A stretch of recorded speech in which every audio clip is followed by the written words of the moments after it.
presented by DD Production House, Sakri.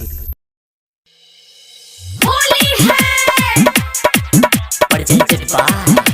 DD Production House, Sakri.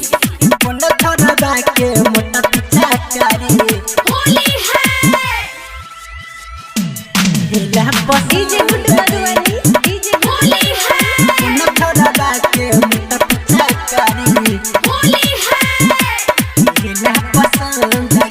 Holi है लहंगा से ठोपे ठोपे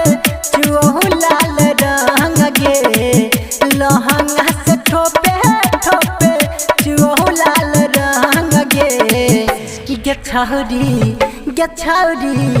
गे छौरी कोन छौड़वा के मोटा पिचाकारी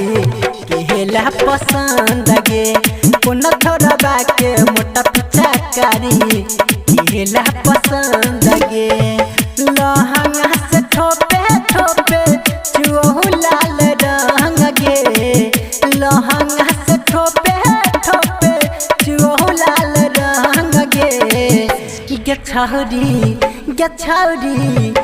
छौरी कोन छौड़वा के मोटा पिचाकारी केला पसंद गे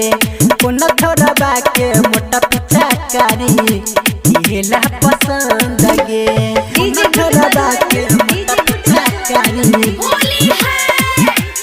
केला पसंद गे होली है कोन छौड़वा के मोटा पिचाकारी केला पसंद गे लागै छो कोनो छौड़ा तोरा से केला वाला धाके लगे मौका के फायदा उठे लगे छौड़ी केला पिचकारी समय लगे केला पिचकारी समय लगे केला पिचकारी समय लगे लागै छो कोनो छौड़ा तोरा से केला वाला धाके लगे मौका के फायदा उठे लगे छौड़ी केला पिचकारी समय लगे होली के मजा लुटला के करा तू संग गे होली के मजा लुटला के करा तू संग गे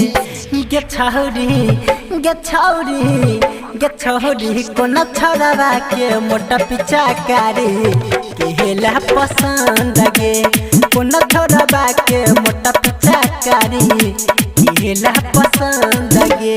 डीजे गुड्डू के मधुबनी मोटा पिचाकारी होली है केला पसंद गे होली है कोन छौड़वा के मोटा पिचाकारी केला पसंद गे लागै छौ आटल नीचा छौ फाटल बहावन बजा के लहंगा बहावन बजा के लहंगा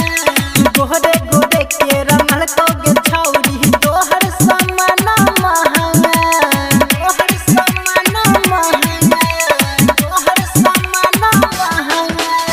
लागै छौ आटल नीचा छौ फाटल बहावन बजा के लहंगा गोरे गोरे के रमल को गे छौरी तोहर समान महंगा धर्मेंद्र कहो रंगला उड़ायल हंग गे भलो पटिया कहो रंगला उड़ायल हंग गे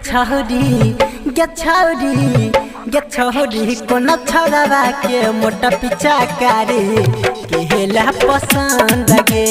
कोन छौड़वा के मोटा पिचाकारी केला पसंद गे।